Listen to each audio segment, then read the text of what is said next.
ઓમ નમો નારાયણ. હું અરુણાબેન પી ગોસ્વામી સુરતથી તમારું સ્વાગત કરું છું અરુસ કિચનમાં. તો આજે આપણે બનાવશું મિક્સ વેજ મોરૈયો. તો એના સારું આપણે આ મોરૈયો લીધો છે. તો અડધો કપ કરતાં થોડોક ઓછો, એટલે 4 મોટી ચમચી ભરીને આપણે લીધો છે. અને આ આપણે લાલ, લીલું ને પીળું કેપ્સિકમ લીધું છે. થોડું થોડું આ રીતે બધું કાપીને. થોડોક આપણે દૂધીનો ટુકડો લીધો છે. તો આને જ્યારે આપણે બનાવી ત્યારે જ સુધારવાનું, નહીં તો એ કાળું પડી જાય. અને થોડુંક ગાજર લીધું છે આપણે, એક નાનું. અને 2 આપણે ટમેટાં લીધા છે. થોડાક લીલા ધાણા લીધા છે. ને લીલા મરચાં 2 થી 3. અને લીમડો વઘાર માટે. ને વઘાર માટે થોડુંક જીરું લીધું છે આખું. અને સિંધાળું મીઠું. તેલ જોહે આપણે, અને પાણી જોહે. તો પહેલાં આપણે તેલ ગરમ મૂકી દઈશું. તો ગેસ ચાલુ કરશું આપણે.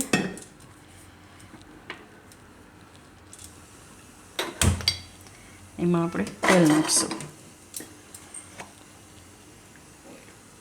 તો અડધા કપ જેટલું આપણે આમાં તેલ નાખ્યું છે. અને તેલ ગરમ થાય ત્યાં સુધીમાં આપણે દૂધીને છાલ કાઢીને એના ટુકડા કરી લેવું. બીજું બધું આપણે કાપીને રાખી શકીએ, પણ દૂધી તો આપણે તરત જ સુધારવી પડે એ રીતે એમ. તો આને છાલ કાઢીને આપણે ઝીણા ઝીણા ટુકડા કરી લેવું. તો દૂધી આપણે આ રીતે સુધારી લીધીશ. અને તેલ આપણું ગરમ થઈ ગયું છે. તો એમાં પહેલાં જીરું નાખીશું અને મરચાં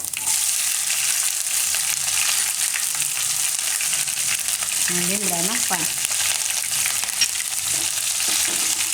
હવે એમાં ગાજર નાખી દઈશું અને દૂધી નાખી દઈશું.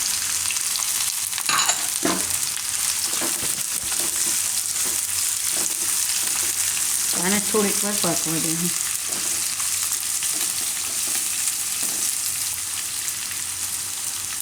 ત્યાં સુધીમાં આપણે આને ધોઈ નાખીશું મોરૈયાને. આમાં પાણી નાખીને 2-3 પાણીએ ધોઈ નાખીશું.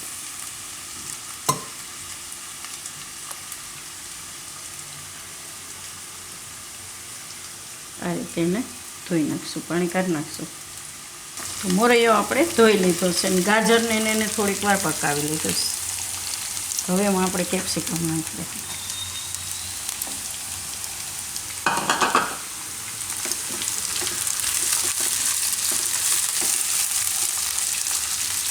અને ટમેટા નાખી દઈશું.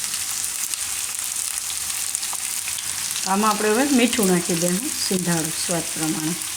મોરૈયો આવશે એટલે થોડુંક વધારે જોઈએ આમાં.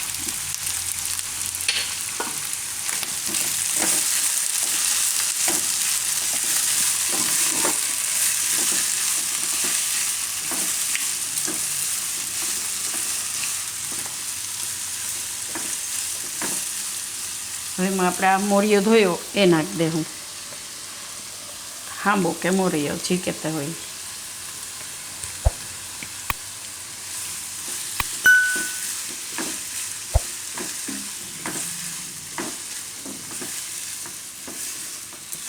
તો આમાં પાણી નાખીશું આપણે.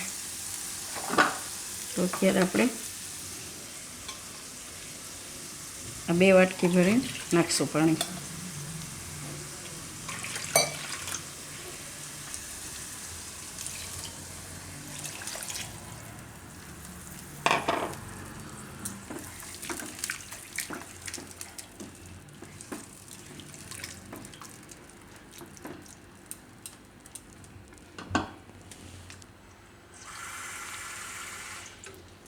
એક વાટકી હજી નાખશું.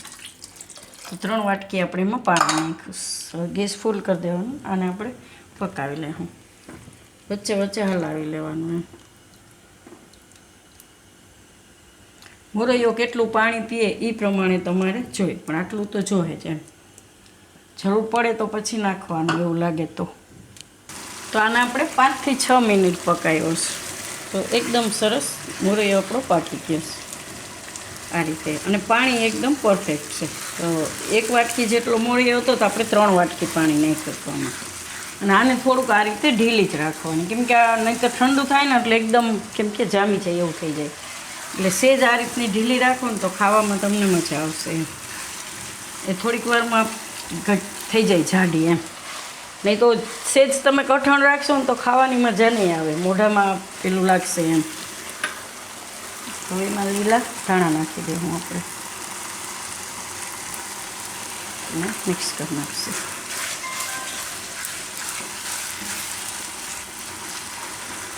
તો આને આપણે ગેસ બંધ કરી દઈશું હવે.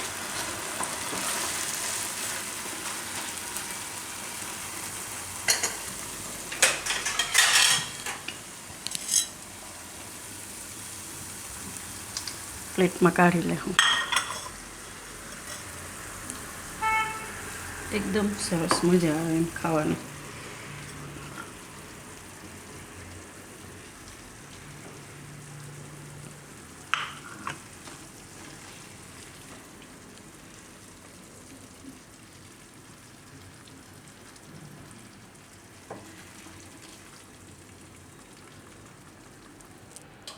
તો તૈયાર છે આપણો મિક્સ વેજ મોરૈયો.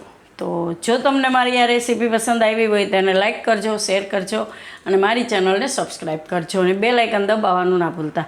કમેન્ટ કરીને કહેજો કે તમને કેવો લાગ્યો આ મિક્સ વેજ મોરૈયો.